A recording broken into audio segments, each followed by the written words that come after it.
On today's podcast, we dig back into the archives for an episode we did with Joe Dailey, now the receivers coach at Boston College. At the time, he was at Liberty, but then made a quick change to become the offensive coordinator at New Mexico, where he spent a season, and then hooked on with the Boston College staff. He's one of the brightest offensive minds in football, and that definitely comes through in this episode as he talks about everything that goes into how he coordinates an offense. I promise you'll enjoy this one, so take a listen. Welcome to the Coaching Coordinator Podcast. Joining me today to talk a little bit of offense and certainly some of the things he's learned as a coach coming up through the ranks is the offensive coordinator and quarterbacks coach at Liberty University, Joe Dailey. Joe, great to have you here on the podcast. Keith, thanks for having me. I really enjoy your show a great deal, and really the guests that you have come on speak about a large number of topics. So thanks again. I really appreciate that. Thank you. Well, Joe, you have some great experiences here, both as a player and a coach, coming up through the ranks. Started off at Nebraska, and then went on to play at North Carolina. And really a lot of that, I think, kind of dovetails into where you've ended up and some of the guys who you've coached for. But talk to us a little bit about where you got your start in coaching. Certainly, the former head football coach here at Liberty University, Turner Gill, recruited me out of New Jersey back in 2002. And so, pretty much he told my parents, hey, I'm going to make this young man you see here a better man at the conclusion of his college football career. And certainly he did that, even though I didn't want to play in a total of 4 years underneath him.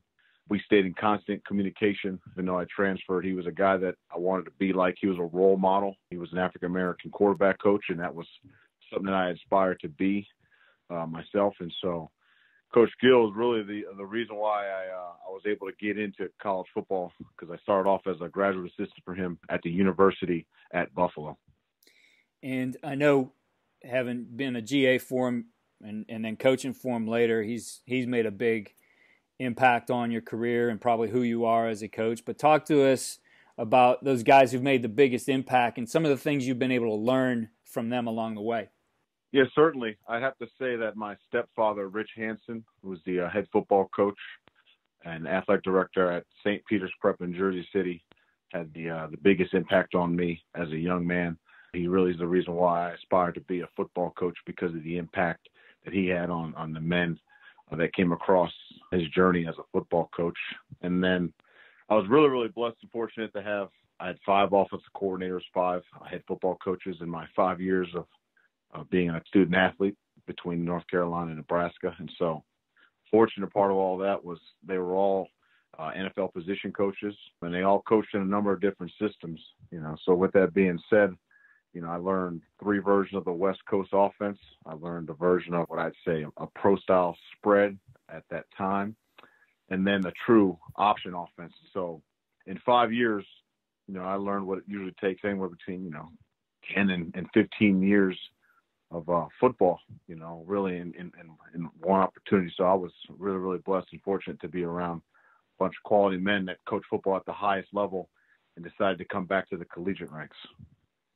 And you made a mark too as a player. I know at Nebraska, you became the first quarterback in program history to throw for 300 yards in a game. It's crazy hearing a stat like that today in college football, because it seems like 300 yards isn't a big deal anymore. But went on to set a single game passing record with 342. So having played in all those systems and done something like that and learned, I think, you talk about your offense being a hybrid offense, and we'll kind of get into that later, kind of a blend of old school meets new school. Seems like a lot of what you did in those various systems playing for those various coaches is kind of transferred now into, what you do as an offensive coordinator. Yeah, certainly. It was, at the time it was difficult because you were asked to learn John Gruden's offense when Bill Callahan came into Nebraska. We literally were learning the Oakland Raiders playbook. That's what we had as a reference. And so, all the verbiage that went into that was a lot different than the previous year when we were running a true I-back option offense, where you were just, really checking to shade, checking the leverage, you were checking the numbers. So just having that experience of learning a number of different systems was invaluable, for my career, as a young football coach. We've kind of focused a little bit on more the playing side of things, but before you and I got talking, that a big part of this game is learning how to build those relationships early on in that career as you're making your transition from being a player into a GA, then into a full-time coach. What are some of the things you've learned that you incorporate now as the guy who's not only building the relationships, but has to go out and recruit these guys, and it starts right there and then goes through 4 or 5 years of developing them at school? Yeah, certainly.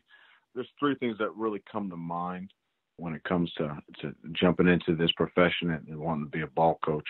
One, really listening with your eyes and your ears, really sitting back and observing the people and the interactions that they have. Coaches to players, players to coaches, coaches amongst each other, players amongst each other. I just think that it's huge for you to really understand people in this business, and the best way to learn is by listening with your eyes and your ears, really studying the quality interaction amongst people. I'd say there's no substitute for hard work. If you're willing to put in the time to learn whatever the information is that you need to learn, to know it, to master it, and for it to be second nature, to become really part of who you are, it's irreplaceable. No one can really can replace you when it's your knowledge, when it belongs to you. And last, there can be no growth without discomfort. If you're not willing to get out of your comfort zone, to be in a place mentally and physically you've never been before, in order to go to a place you've never been before, if you're not willing to do that, then it's not going to be easy to get in this profession and have a lot of success. A lot of young guys looking to get into this profession. I mean, it's not an easy thing to do. It's very competitive. Probably a few weeks from now, we'll all be at the AFCA in San Antonio, and it certainly is a networking event. And you see a lot of guys there, young guys, looking for a job, trying to hook on as a GA and get that opportunity. And what's your advice for the young coach out there who's looking to get into college football and be a college football coach? Certainly, it's a lot more than just handing out a business card or getting someone's cell phone. You really got to go out of your way to make a connection. And at times, at the AFCA convention, it's just difficult because there's so many people and you're really trying to make a lasting impression on folks, but time is limited, and so really, in my opinion, the best time in order to try to make a connection outside of the AFCA convention, would be, in the off season, maybe spending some time getting in a vehicle and driving somewhere to visit with coaches and getting in a one-on-one situation with them, aside from a group of coaches, where you can just ask them real candid questions and develop a relationship, just because it's very difficult at the convention to really, really get into deep conversation with so many bodies just moving around, things of that nature. And so it's a lot more than just handing a business card and exchanging cell phones. It's about developing a relationship, and it may not be at that point in time, but set aside some time where you can really go and spend some time with somebody, given the opportunity. Coach, part of our learning really comes from some of the times where we've tripped up. What's a mistake you made as a young coach that you really learned from and made an impact, I guess, on who you are today? Good question. I'd say maybe following through. There were times where I didn't do a good job of following up and following through with maybe an email correspondence as a young coach, or maybe a letter that was written to me and I didn't get back to responding in a timely fashion. I learned over the years, those things, they take time. They mean something. If someone wrote you a letter, obviously you were on their mind. And so as a young coach, you'd get a note and you set aside a sticky note, like, hey, make sure you respond back. And it would take me weeks, sometimes months before I got an opportunity to. Just being a graduate assistant, your time is limited. There was times where I wish I would have sent that letter back a little sooner than I actually did. So make sure you follow through and follow up on any type of correspondence with anyone, really. Coach, you started 2012 at Liberty and moved up the ranks there, quarterback coach, passing coordinator. Now you're the offensive coordinator. as you've moved through and then took the reins over as the offensive coordinator, what kind of evolution has the offense had, and where have you moved it to today? Well, really, prior to being the offensive coordinator, I was the pass game coordinator and quarterbacks coach here, and we were a traditionally pro-style offense that operated under some West Coast passing principles. And once I took full control of the offense, I wanted to make sure I kept the roots of what I was brought up in, which is option football, but I wanted to be ahead of the curve with, the new school RPOs and screens that are kind of built into your run and pass game. And so the combination of old school football with ISO, power, counter, inside zone, outside zone, a little bit of option, in addition to the new school RPOs with screens and quick game and second, third level read passes built into it, kind of changed kind of the game of football from my perspective and how we decided to attack people. And with that, really, what's become your philosophy and how you want to operate as an offense? Really, really simple. It all starts with having an identity. When we turn on the tape, we want to make sure that we see that we're playing fast, we're playing physical, we're playing disciplined, and we're finishing every single play detailed class. And so those are the standards in which we look for every time we watch tape, specifically practice, but for certain when we watch game tape. From there, we talk about, hey, we want to be able to take advantage of one-on-one matchups. Anytime we have a matchup to where our guy is genetically better than that guy across from him, we want to capitalize on that one-on-one matchup. In the event that there's some type of 2-on-1, then we're going to look to numbers. Do we have the numbers in the box to run the football? If we do, then let's pound the rock. We want to be physical at the line of scrimmage. We want to reset the line of scrimmage once the football is snapped and gain a yard every time the football is snapped with our front five. And then in the event that the box is loaded and we don't have a one-on-one that's favorable, then we want to be able to get to the perimeter of the field somehow, some way, whether it's a screen, whether it's a running back fast motion bubble out of the backfield, whether it's some type of quick screen to the field or speed option. Figure out some way to get the ball to the perimeter of the field and try to circle the entire defense. So the premise of the offense is to take advantage of one-on-ones, take advantage of numbers in the box, and take advantage of leverage on the perimeter of the field. Coach, you said you wanted to be a guy who was ahead of the curve in some ways, and obviously that keeps changing and evolving year to year.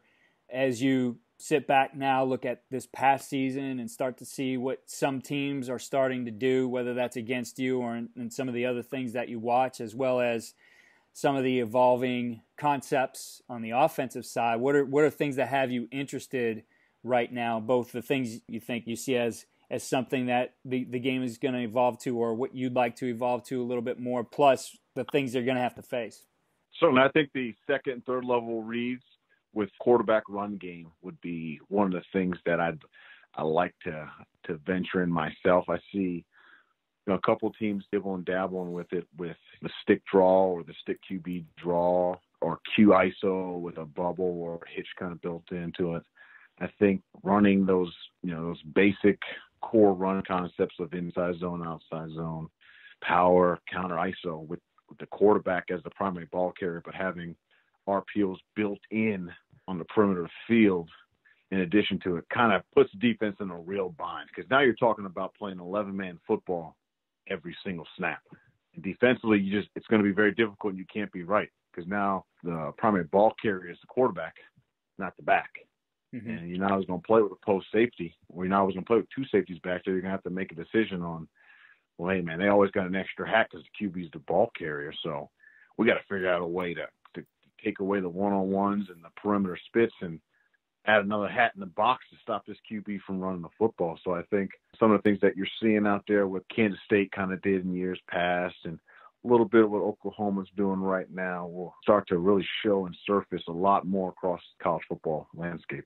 Defensively, what are some of the things you see starting to trend as far as some of the things the defenses are starting to do to take away, especially the RPO? I know everybody's interested in running the RPO, but especially defending it, and there's some trends developing there.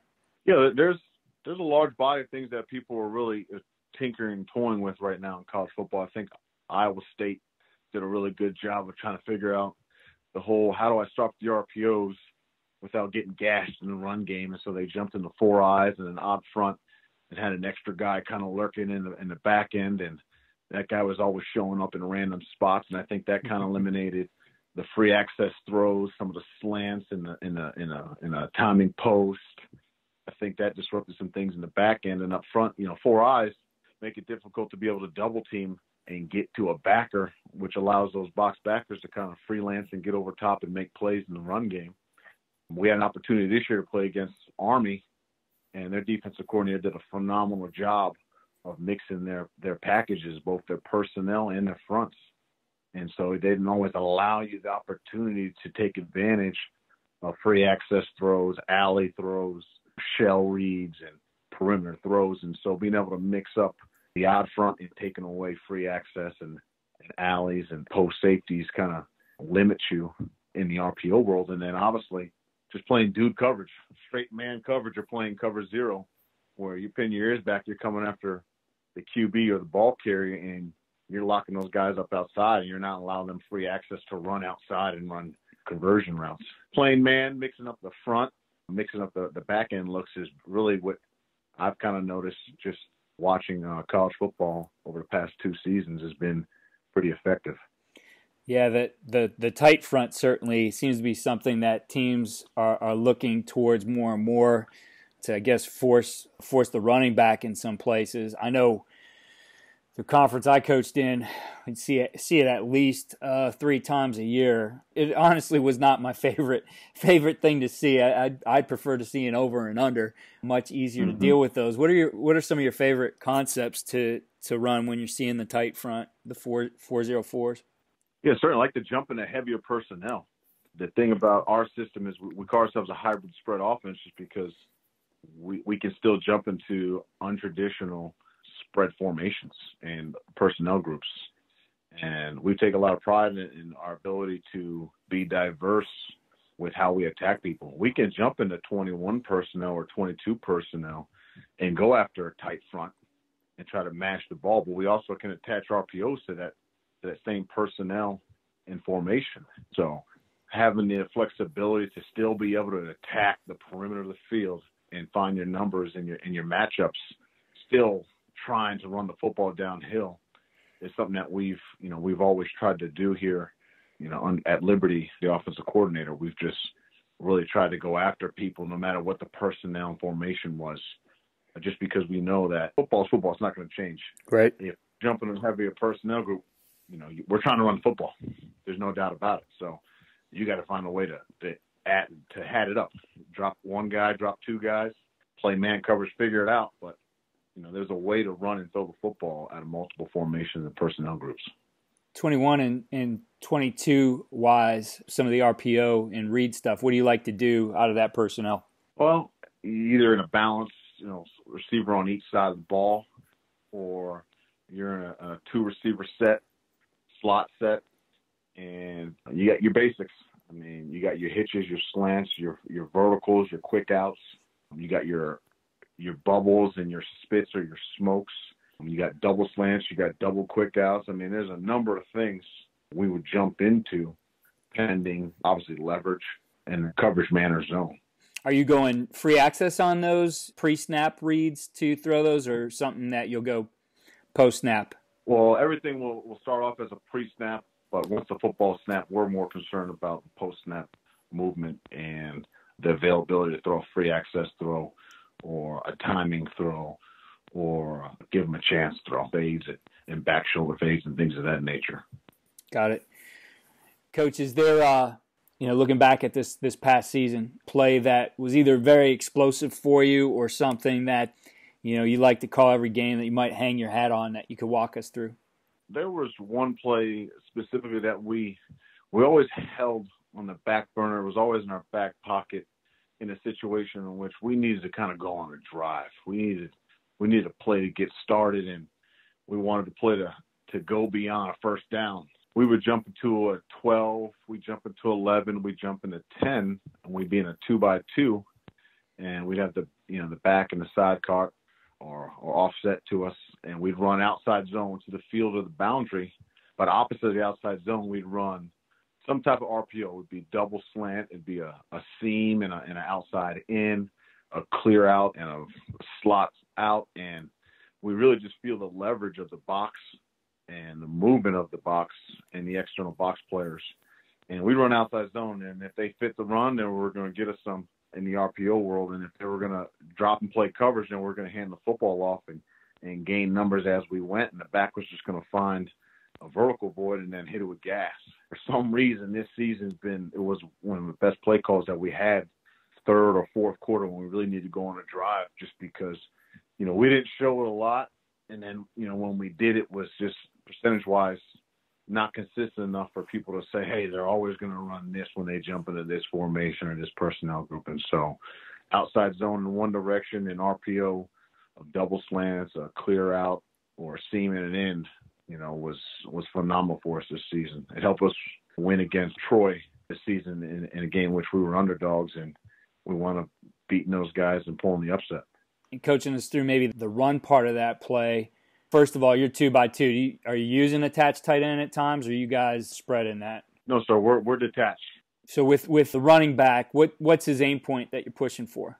He's going to try to push 1 yard outside that play side tackle.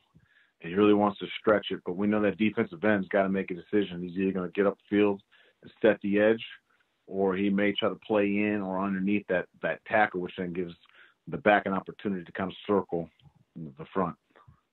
And how you coaching that back up? That's a key part of the play, obviously. We messed around a little bit with the footwork. Sometimes we'd have his heels on the quarterback's toes. Mm-hmm. Sometimes we'd tell the QB, you take your normal alignment back, you take your normal 1.5 yard alignment, and post-snap, you just hop back and lateral shuffle and get your eyes on the key. And so the footwork for the back and QB would vary. And really it depended on two things. One, the comfortability of the quarterback, and then two, what we felt was feasible for the back to be able to make a cut. And looking at the offensive line, obviously on the front side, you're going to stretch those guys, try to reach them. Is there anything different you're doing on the backside? We would lock the backside tackle on that defensive end, regardless if he was a 4-eye, 4 or 5. We would lock him so that we wouldn't allow that backside defensive end or edge rusher to just tee off on the quarterback as he's trying to execute his RPO read. Got it. And then the read for you then is going to be which linebacker? Depending on which tag. If you had double slants, you key that box backer. If he triggers to fit the run, then you trigger the slant. As you're reading that slant and you feel like that apex or, that slot corner carry or cover that inside slant, then you got the second slant coming outside. If you had clear and an out attached to it, key that apex defender. If he's triggering the run, then you can flip it out there. You always got to be alert for a cloud corner, then which you got to be ready for a hole shot. If you were tagging the clear and the in, it was the same kind of read. Trigger off the nickel. If the nickel runs, then you go ahead and place that ball on the end. If he stays to protect that curl area or that vertical, and you hand it off and you let your back do what he was recruited to do. As you're game planning that, and obviously you're going to vary your attachments. Is that something you're varying those attachments week to week? Are you varying those versus a certain defense? Are you looking at maybe certain guys who you would like to make, that dual responsibility player? Yeah, it was a combination of all of those things. If we did it in 12 personnel, we wanted to see, okay, which backer wasn't as genetically gifted to cover in space, or which backer was more eager to fit the run than the other. We'd also look at, okay, the slot corner, what is his best asset? What does he do really well? Well, then let's make him do that and then put the football in a position where he can't cover. And then there was times where, hey, if we're going to get man coverage and we're going to run this play, then we got to figure out the best way to clear out some space so this guy can catch it and hit the gas afterwards. So there was a number of different variables that we were looking for week to week when we attached those different RPOs. Coach, if you had to get a chunk and you're looking to get a chunk of yardage, obviously explosive plays are very important to a drive in scoring, and your chances of scoring drastically increase even with one explosive in a drive. What are you looking to do to take a chunk of yardage from the defense? We literally had a chunk package where it was a set of about 4 plays that we felt like, hey, if we get in a situation where we need to gain, 15, 20, 25 or more pop, and we need to focus on protecting long enough to get these 4 plays executed. One of them would be a pseudo sail route where we could be in a 2x2 or a 3x1, and we'd have one on a read post. He could, if versus cloud coverage or man, he would run a vertical.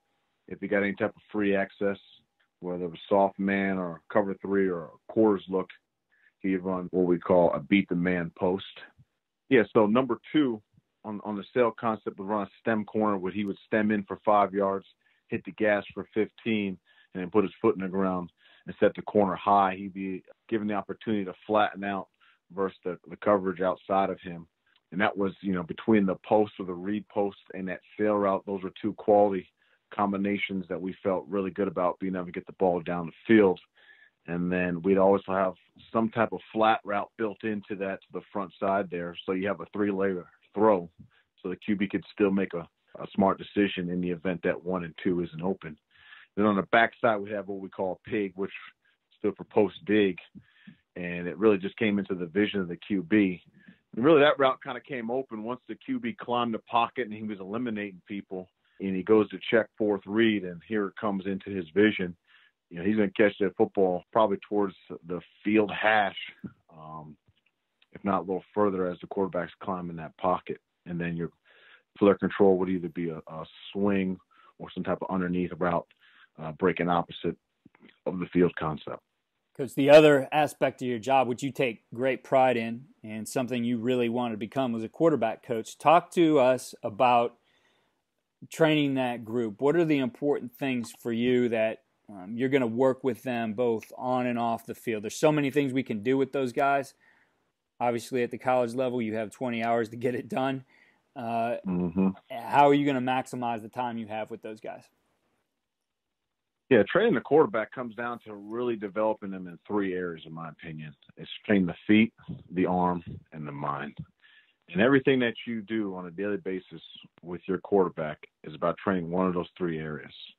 And obviously, 2 of those are physical in the sense that Tom allotted for you to be able to work with them. You're working on the feet and the arm a great deal. You're also going to include the mind.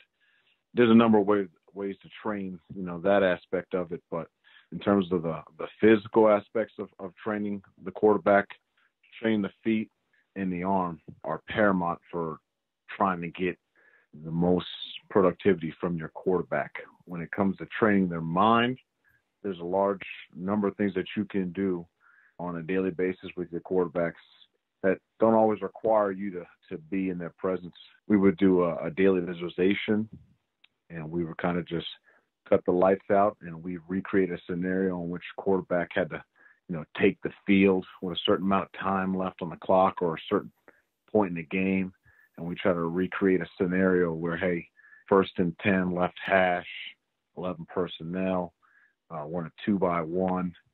And, we got inside zone called here with a perimeter RPO and a bubble. Ball snap, I'm keying the apex defender. He triggers, I spit the ball in the perimeter and watch it run. 2nd and 2, we're going to go fastball. Get the ball snap, get it out of your hand and get in the back's hand as fast as possible, getting downhill. Oh, man, we're in a crazy situation. We got stuff. It's 3rd and 1 here. All right, we got to get in the best play call possible. Get everybody in a huddle. Let's communicate this thing. Eyes and ears. Listen, guys, here. And we're going to go heavy right. We're going to go 23 blasts on one-on-one. Ready, break. All right, so we would try to recreate some scenarios mentally and visualization-wise to prepare them for the event that possibly can occur in a game. So that was, some of the mental things that we would work on. We would do coverage recognition, where we would throw a coverage on the screen. We play 1.4 seconds of a clip, and then the screen would go black. Our guys would have to be able to recognize man or zone by the depth, eyes, and leverage and the reaction. of a certain defender.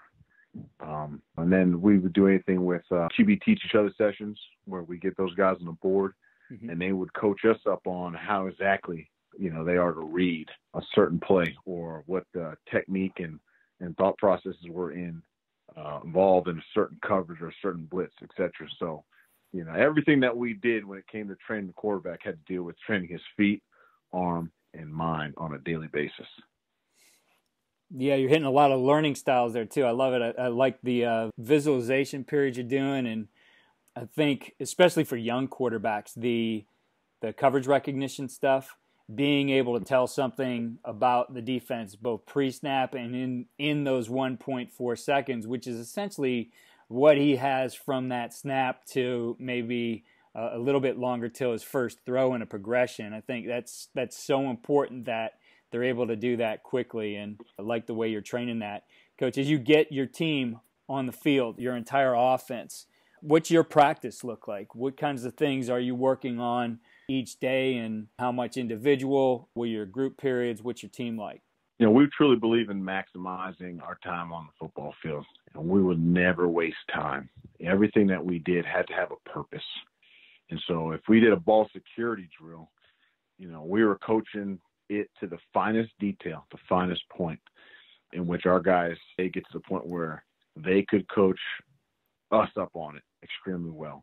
We did all types of things in the individual to put our guys in the best position possible. We would also do ball security drills where we were the defenders in the event, what we call the worst case scenario. Say there was a turnover of some sort, interception, a stripped fumble, bobble snap.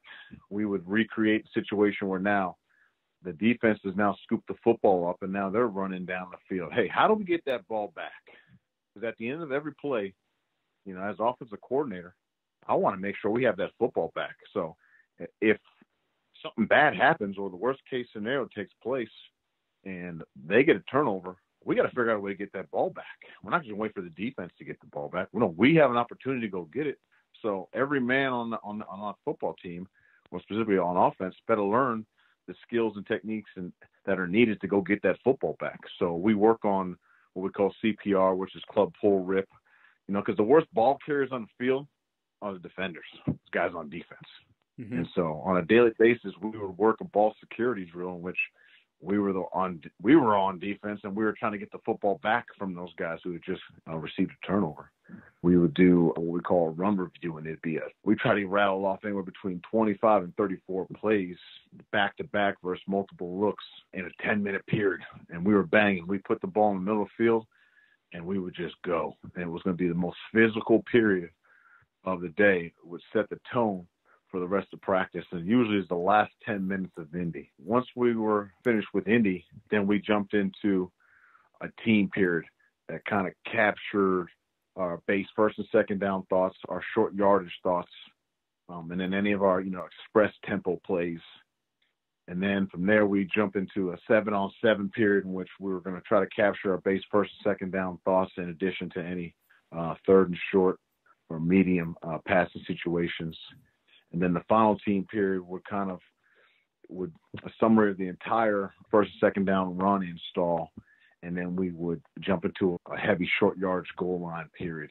And so on the very first day of practice of the week, we would try to bang out first and second down, run pass, short yardage and goal line situations. And then from there, the rest of the week, really kind of went into situation and scenario specific play calls. And moving that then to game day and coaching up your team on game day, first of all, as the offensive coordinator, did you go up or were you down on the field? I was always in the box. And I always felt like, you had, from a quarterback perspective, I had to see what he was seeing. Mm-hmm. And, on the field, I can't always see what he sees, but from the booth, the eye in the sky, you can definitely see what he sees, and you can kind of go through some of the thoughts with him following that series, just because you saw exactly what he would see, in addition to having another set of eyes, or what I call another spotter as well. Mm-hmm. Yeah, sitting in that seat you've been, I know there's a ton that goes into everything you're going to do throughout the game. There's a ton of information and data that's coming to you to make those decisions. You don't have a long time between series to make them. Talk us through, I guess, that thought process and the process with your coaches on game day, from the communication all the way to kind of those mini game plans between series. Yeah, we tell our guys, hey, learn something from every snap. Take some type of information that you gathered from that snap and learn from it, so that the very next time or the very next team we get to run that play, you already know how he fit it the first time or how he played you the first time. And so you're able to have a higher percentage of success the next time. And so learn something from every snap on the field, and then communicate that once you get back to the sidelines. Because I can't tell you how many times as a coordinator, one of my assistant coaches would call to the booth and say, hey, tackles are saying every time that we run that outside zone, they're just going to come underneath. So then that tells us we need to err on the high side of a combination call to make sure that we capture that, that end before he just keeps getting upfield and causing immediate cutbacks. So communication was everything. But in order to communicate, you had to communicate something honestly, and it had to be something that was going to be helpful for that next series. And so everyone was constantly gathering intel and then communicating it after every single series. And then from there, once we had a really good understanding of how they were going to fit a certain run or how they were going to hat a certain formation, then we were able to make adjustments in game and then go after people from there. Coach, what kind of tools did your guys use, I guess, in terms of the forms, their charts, whatever it might be? Like I have an Oakland Raiders one, and I mean, the amount of columns on this thing is ridiculous. So I know this is where they accumulate all that data, but your guys who are your spotters and looking for different things, I know, well, first of all, I would always look for something. For me, it was going to usually be the indicators we worked on with the quarterback to recognize, and there's something in their defense, a tell as far as the coverage, which would a lot of times lead you to, okay, you're going to see a certain pressure or something like that. So I would have my things I was looking at. I didn't spend a lot of time recording. I just didn't have time to do that and then make my decisions. So there's always somebody else kind of looking at and charting those things too. So, how do you collect this data? How are your guys working, or what are those forms like that they use in the press box or on the field to communicate those things to you? Yeah, we'd have a D&D hit chart. We would have a formation hit chart, and then we'd have a pressure hit chart. And really what we were trying to gather is, okay, certain formations, where were they setting the strength? Was it a field bubble or was there a weak side bubble? Rotation in certain formations. Was I getting rotation to the field, or was I getting rotation to the boundary? Or was I getting rotation to the strength or to the weak side? When we picked the tight end up in motion, did they slide the front, or did they keep it base and then just adjust the box, the backers? P and 10, how many pressures was I getting? Third and medium, how much man coverage was I getting? So really the things that we were looking for down distance-wise, man or zone pressures, formation-wise, how they were setting the front, where they were rotating, and then motion and shifts, how were they readjusting? Those are the things you really want to know. And then if you can get somebody one-on-one, what was the best formation in order to do that? Or did you have to motion and shift in order to create that one-on-one? Coach, I think another key time, and usually it can be chaotic, probably a little bit more when you're on the road, is halftime. You have the ability to go in, having been up in the press box. It's the first time you've been able to look into those guys' eyes, your quarterback especially, and talk to them about what's going on. So what are the important things for you, being the coordinator who's up in the box, that you're going to get communicated? Number one, I guess, you get your guys together. You're going to kind of come up with that game plan for the second half, but also communicating to your players at halftime. I think there's three primary things that you want to make sure you get communicated at halftime. Number one, confidence in their ability to go out and execute. If they feel a genuine sense of confidence from you as offensive coordinator in their abilities to execute something, then they can go out and play with a relentless mindset and confidence themselves, because they know that you believe in them and their abilities. So number one, confidence is one. Number two, our ability to run or throw the football at will. When they know that there's a certain pass concept or there's a certain run scheme or two that are really, really doing a large number to these guys, then they know you're going to call it, and then they already have confidence in it. just because you've already had success with it. And then the third thing I always try to get communicated was let the score take care of itself. Don't worry about the scoreboard. If you're doing what you're coached to do at a high level, better than the guy across from you, then the score is going to take care of itself. So those are the three things that you want to get communicated to those guys going into halftime. Coach, to tie things up, you've been through the game, turn that film on the next day, and it's time to evaluate both the game plan as well as your players' execution. What are the key things that you and your staff are going to look at? Well, number one, did they know what to do? At the end of the day, we got to be phenomenal educators as coaches, both good teachers and good coaches of technique. And so did they know what and how to do, right? Did they give us maximum effort? Did they sell out for 60 minutes? Was it a fist fight between them and the opponent, right? Did they know what to do? Did they sell out, right? And did they never give up? Those are the three things that we're constantly going to look at. And at the end of the football game, go back and evaluate. Did we know what to do, right? Or were they just better than us genetically? Or was there an error with the coaching? Did I not call the right plays? Did we not teach the right techniques, right? But did they know what to do? Okay. Did they give maximum effort, right? And then at the end of the day, when we watch this tape, we just want to make sure that as an entire program for 60 minutes, it was a fist fight. Coach, you took us through in detail really the process beginning to end. So I appreciate that and spending time answering these questions with us. The last thing I always like to ask our listeners, and I'm sure you heard this question, if there's one thing that you could point to that gives your team success, that gives your team the winning edge, what would that be? Just understanding our culture and how we do things. Our way of life is different from everyone else. And if you're not fighting to protect and preserve our way of life, then you're a traitor. Then you're not part of what we do.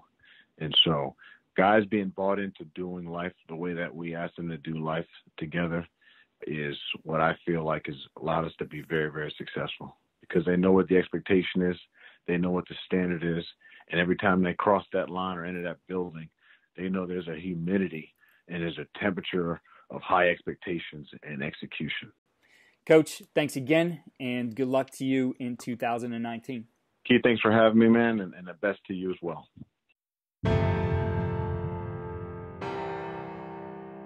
Thanks again for tuning into the Coaching Coordinator Podcast. Stay tuned for new episodes as well as some big announcements. We appreciate you listening.